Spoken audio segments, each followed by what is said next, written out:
So just before we get started on our second round of speakers, we just thought it would be good to talk a little bit about cool green stuff.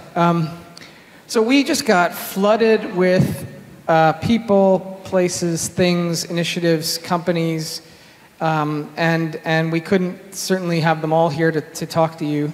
And so we just thought we'd run through some stuff just to kind of, because it's interesting. Growing chefs.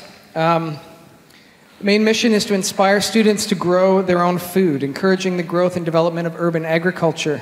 It's fun, lighthearted, small scale, individual elementary schools, classes that grow their own plants. They visit with chefs. And at the end, the chefs help the students cook the food they grew. So, starting young.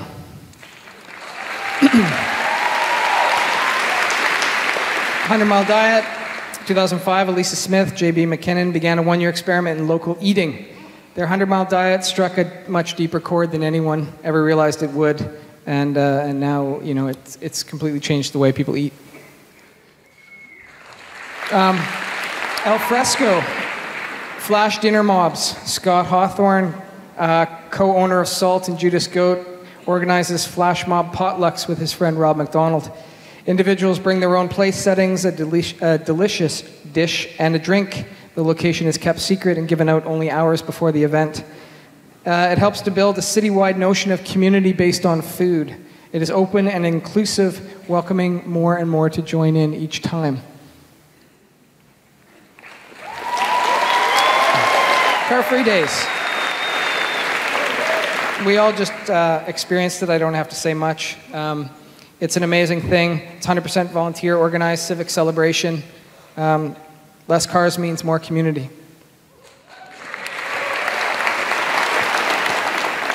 Richard Campbell, he's a great bicycle advocate for Vancouver and BC. He didn't even learn to ride a bike until he was in his 20s. Now he's making up for lost time. He worked to bring the Central Valley Greenway, wider sidewalks on the Lions Gate. He's Bike Month, Dunsmuir Viaduct, bike lanes. Previous professional life was a computer animation engineer, and now he is a full-time bike advocate with thirdwavecycling.com.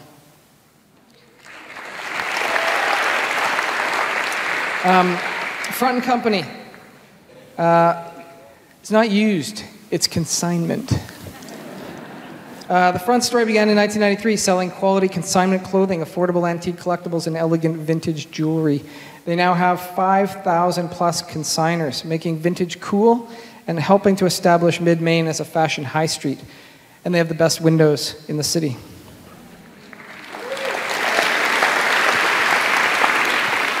Makeshift.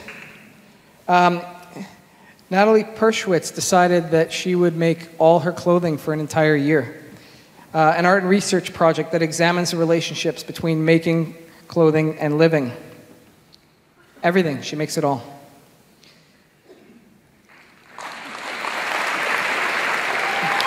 Yeah. LANEFAB, Bryn Davidson started LANEFAB, design build, UBC grad, working to build laneway housing in Vancouver. He's a sustainable consultant and author specializing in planning for climate change and oil depletion. This is one of many, but one that just got completed, and it's really showing the power of this initiative. Oceanwise.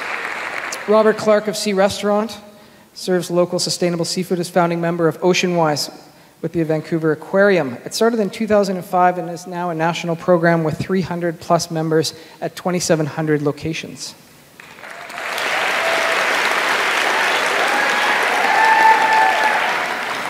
Shark Truth. The main mission is to stop the consumption of shark fin soup at restaurants and weddings. Attempts to change the cultural perception of shark fins as well as tackling the restaurant market.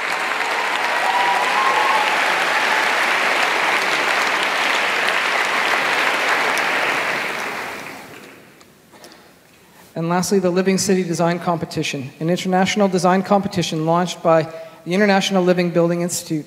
ILBL was founded in 2009 by the Cascadia Region Green Building Council. The competition hopes to attract the imagining of a truly sustainable future.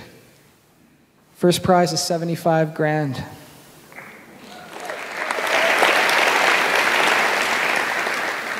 I can imagine a future for 75 grand. So now this is, this isn't everyone. This isn't the list. This is just some of the people that are doing amazing things and in Vancouver, and we wanted to share that. Pay attention, talk to your neighbors, talk to your colleagues, and discover, because there's endless things that are going on in the city that need to be talked about.